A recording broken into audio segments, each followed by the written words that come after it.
There might be people in the Andromeda Galaxy who are thinking about whether there are people in the Milky Way Galaxy thinking about them. Have you lived for 1 million seconds? Have you lived 1 billion seconds? When you reach 31 years, 9 months, and 11 days of age, you will have lived for 1 billion seconds. Put it in perspective for the trillion seconds, 32,000 years. I used to love to be able to say in the classroom that we've all lived for 1 million seconds, and I used to love saying how none of us have lived for 1 billion seconds. And then I became older than 32, and that wasn't as much fun anymore. Question is, would we want to live for 1 trillion seconds? Do you want to be around for 32,000 years? If you received $1,000 per day, how many days would it take until you had $1 million? Just under 3 years, or just over 2.5 years.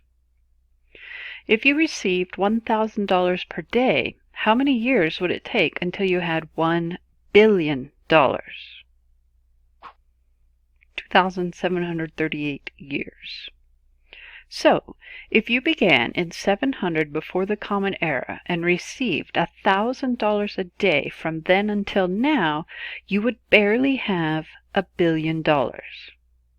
We live in an era where billions and trillions are talked about so much, we've kind of lost sight of just how much is that.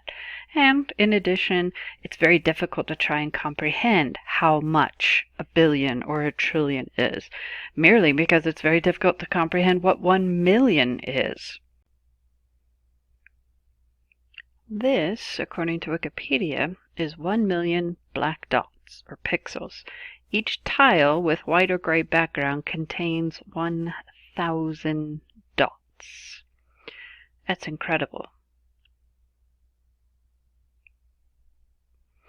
So maybe you've had in your possession at one time a $100 bill. You're familiar with that.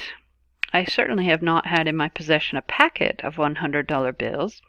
It's less than a ½ inch thick, could easily fit into your back pocket, and it contains $10,000.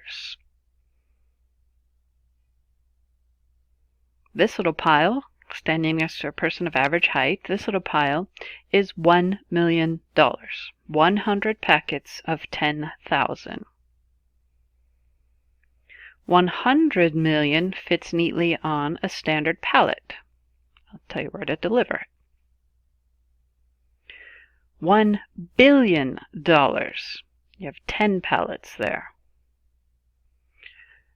A million, or 1,000 billion, or what we call a trillion. This would be double stacked pallets, and you see the person is there. $1 trillion. There's a look at that all together. 1 billion, 1 trillion. Remember, that's double stacked. In order to make $1 billion in 1 year, you would have to make an average of $31.69 every second. Ooh, mind-boggling. Going back to what started us on this little money craze. So if you began in 700 before the Common Era and received $1,000 a day from then until now, you would barely have $1 billion. And here's your astronomy connection. If you could catalog 1,000 stars a day for 2,700 years, you would only have cataloged 1% of the stars in our galaxy. It's a very, very vast galaxy out there. We've shown you this one before, but bears worth repeating here. All the stars you see at night are just part of that yellow circle. Gosh, gazing up at the infinite vastness of the heavens makes me feel so small and insignificant. It's that good old cosmic loneliness. Hate to burst your bubble, pal, but you're a housefly. You are small and insignificant. Page 19, on the Up and Away section, we're going to look at various measurements that we use in the world of astronomy, starting with what many are already familiar with, the Astronomical Unit AU. And that is your average distance that the Earth and Sun are apart from one another. And in nice round terms, we tend to think of that as 93 million miles. Nice Sunday stroll. 93 million miles from here to the Sun.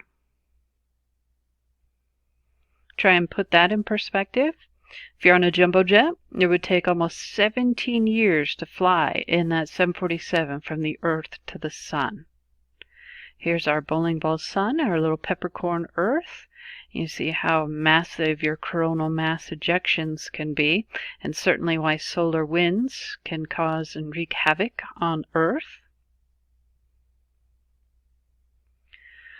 Now, an astronomical unit is a large distance, but in terms of the vastness of the cosmos, this quickly becomes very small. So we need to use an even larger unit. And this unit incorporates how fast light travels.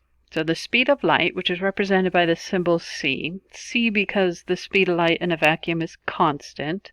The speed of light is 300 million meters per second. 300 million meters per second. An example you've probably heard in younger grades is if I took a baseball and I threw that at the speed of light and I had the skill to make it orbit the Earth and not hit me on the back of the head as it orbits, that baseball traveling at the speed of light would travel around the Earth more than once, more than twice, more than 3 times, more than 4 times, more than 5 times, more than 6 times, more than 7 times, but not more than 8 times. So in 1 second, 1001, a baseball thrown at the speed of light and orbiting our Earth would travel around the Earth just over 7 times. That is incredibly fast.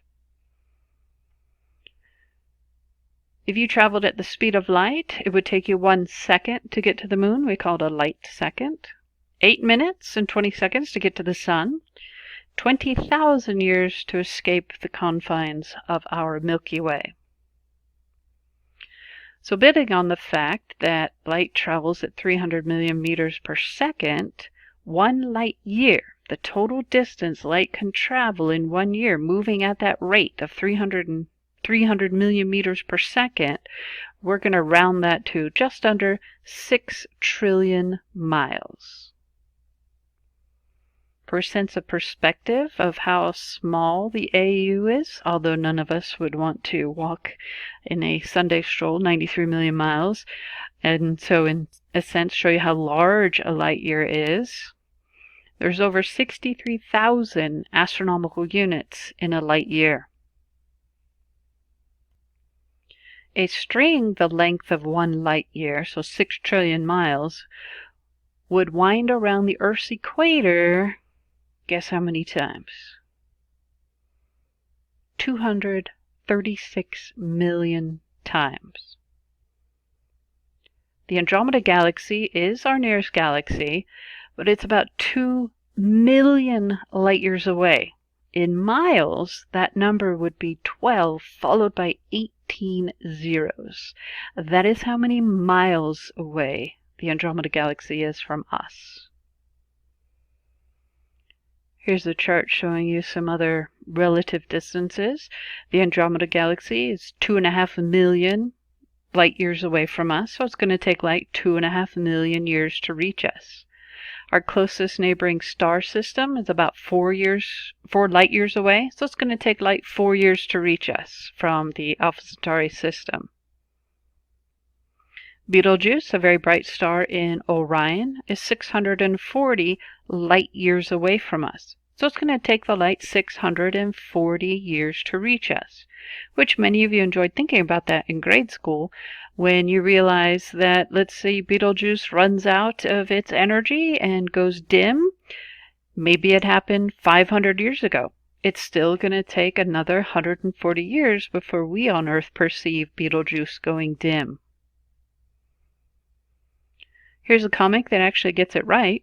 Tomorrow will be clear and sunny with vertical visibility being 93 million miles, that's an astronomical unit, increasing to several hundred light years at night.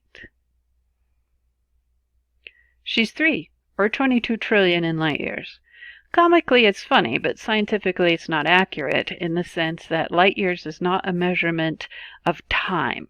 It does have a component of time in it, which makes it confusing, but it's an actual measurement of distance.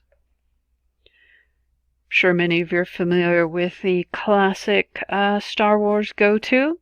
It's a ship that made the Kessel Run in less than 12 parsecs. And hey, maybe this isn't too off the mark when you think about the fact that we kind of do measure distances in time and vice versa, as minute physics will demonstrate and show you. You may have heard physicists describe the moon as being 1.3 light seconds away, or the sun as 8 light minutes away, and thought, what is this nonsense measuring distances with time? But actually, we measure distances using time almost every day. How far is it from your house to the store? About 10 minutes. And how far is it from New York to Boston? About 4 hours. Los Angeles to Sydney? 14 hours. But of course, what we really mean is that the store is 10 bike minutes from your house, New York is 4 car hours from Boston, and Sydney is 14 plane hours from LA. In fact, using time to measure distances is so useful that I only know the distance from LA to Sydney in plane hours, not miles or kilometers. Though I suppose I could figure it out by multiplying 14 plane hours by the 550 miles per hour speed of a plane to get roughly 7,500 miles. But Sydney is also 5 sailboat weeks from LA, 7 humpback whale months from LA, 5 message in a bottle years from LA, and 0.04 light seconds from LA. On the other hand, the moon is 18 airplane days away, 6 car months away, and 15 whale years away, which means, amazingly, that a whale might swim as far as the distance to the moon over the course of its lifetime. And if that's not crazy enough, sometimes we even measure times in distance. How long is a movie? 8,000 feet of film. And minute physics is 30 meters. Hopefully you recognize this asterism. It is Orion. And the major stars are in the belt right here. This is Betelgeuse. We're going to look at those relative distances. So Betelgeuse is 522 light years away. If you were asked on a celebration of knowledge how many trillion miles away is Betelgeuse, the way you'd figure that out is jot down 522 light years and then multiply by 6, because there are 6 trillion miles per light year. So 6 times 2 is 12, carry the 1, 12 plus 1 is 13, 6 times 5 is 30, 31. So you're looking at Betelgeuse being 3,132 trillion miles away from Earth. Let's try another one. Let's look at this main or middle star in the belt. It is 1,342 light years away from us. If we want to know how many trillion miles, we multiply by 6, because there are about 6 trillion miles per light year. 6 times 2, 12, carry the 1. 6 times 4, 24, plus 1 is 25. 6 times 3, 18 plus 2 is 20. 6 times 1 is 6 plus 2, 8. So you're looking at this star that you can see pretty well in the winter northern sky is 8,000 trillion miles away from Earth. So anytime you're asked how many trillion miles away is something, take how many light years away it is. For example, Alpha Centauri star system, about 4 light years away from us, multiply by 6, and our closest star is about 24 trillion miles away from us.